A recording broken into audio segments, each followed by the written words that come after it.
Sir আপনাৰ সমষ্টিত বহুকেইখন পাহাৰ কটা বুলি কেইবাটাও বাতৰি ওলাইছে। আপোনাৰ সমষ্টিত মান্দাকাটা অঞ্চলত উত্তৰ গুৱাহাটী পাহাৰ কাটিছে তো পাহাৰ বন্ধ কৰাব লাগিব। আপোনালোকে টিভিৰ ফুটেজ দিয়ক, গৈ বন্ধ কৰাব লাগিব। কুম্ভনগৰ মান্দাকাটা এই পাহাৰসমূহ এইবিলাকতো ৰেভিনিউ পাহাৰ, তাৰ পৰাতো চব USTM আৰু মান্দাকাটা আপুনি কিয় মিলাইছে? মান্দাকাটাৰ পৰাতো গুৱাহাটীত পানী নাই না। USTMটোক বচাবৰ কাৰণে কিয় ইমান লাগি গৈছে? কাৰণটো কি? আপোনালোকক এডভাৰটাইজ দিয়ে নেকি USTM? এই বিষয়টো চৰ্চা লাভ কৰিছে। চৰ্চাটো মই গোটেই চৰ্চাটো চাই আছো যে USTMৰ মালিকক বচাবৰ কাৰণে আপোনালোকে লাগে, সেইকাৰণে মান্দাকাটাৰ প্ৰশ্নও কৰিব আপোনাক শিকাই দিছে। লগতে আমচাঙৰ বিষয়টো আছে। মান্দাকাটাৰ বিষয়টোৰ লগত গুৱাহাটীৰ বানপানীৰ কি ইছ্যু আছে? মান্দাকাটাৰ পৰা গুৱাহাটীত পানী আহিলেতো ব্ৰহ্মপুত্ৰ পাৰ হৈ আহিব লাগিব, কিন্তু আপোনালোকৰ ব্ৰেইনটো ইমান পয়জন কৰি দিছে। এনেকে জাতি থাকিব নেকি?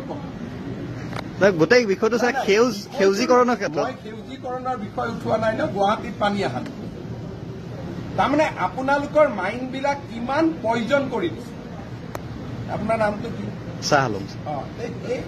আপোনালোক শ্বাহ আলম বা USTMৰ মহিবুল হক, আপোনালোকে চব বস্তু যেনেকে মিলাই দিছে আমি থাকিম। এইটো প্ৰতিদিনেও কৰিছে, কেইবাটাও নিউজ চেনেলে কৰিছে। মই শ্বাহ আলমক প্ৰশ্ন সুধিম যে কেতিয়াবালৈকে আমিবোৰ থাকিম নে নাই অসমত?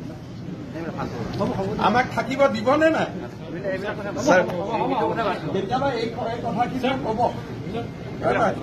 কেতিয়াবালৈকে আমি থাকিব পাৰিম নে নাই সেই বস্তুটো শ্বাহ আলম মহিবুল হকে আমাক বুজাব লাগিব না, হয় নে? কালি আইন আহিল। নাই নাই, আমি একো নাই, খালি মই হাঁহিয়াই কৈছো যে আমি এখন অসমত থাকিব পাৰিম নাই, সেইটো আমাক বুজাই দিব। বিষয় যিহেতু চৰ্চা সেইকাৰণে সুধিলো। চৰ্চিত বিষয় কাৰণে কৈছো, আটাইতকৈ চৰ্চিত বিষয় হ'ল ডেমোগ্ৰাফিক চেঞ্জ। গতিকে শ্বাহ আলম মহিবুল হকে হিমন্ত বিশ্ব শৰ্মা ৰামেশ্বৰ তেলীক থাকিব দিব নাই, এইটো কেতিয়াবা ডিছকাছ কৰি লম। আমচুৱে প্ৰতিবাদ কৰিব বুলি কৈছে, দিল্লীত আপোনাৰ বিৰুদ্ধে প্ৰতিবাদ কৰিব। আমচুৱে যিমানে প্ৰতিবাদ কৰে এইটো মোৰ কাৰণে চাৰ্টিফিকেট। তাৰমানে কৈ যাব যে অসমৰ মুখ্যমন্ত্ৰী এজন আছিল যে সি আমচুৰ লগত কাজিয়া লাগিছিল, আমচুৰ লগত যুঁজিছিল, চাৰেণ্ডাৰ কৰা নাছিল। মোৰ নামটো ইতিহাসত মই তেনেকেই লিখি যাব বিচাৰো যে থাকাৰ দিনাখনলৈকে বীৰৰ দৰে যুঁজি থাকিল।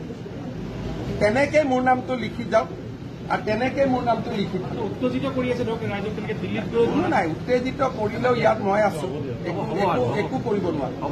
মোৰ কাম আছে মুছলিম পাৰ্চনেল ল কালি পাছ কৰোৱা, পাছ কৰাই দিম। উত্তেজিত কৰি থাকিব। উত্তেজিত কৰিলেও কাজিৰ দোকান বন্ধ। যিমানে উত্তেজিত নহওক কিয়, এটা কামত লাগিছো যেতিয়া তাক চেছ কৰিম।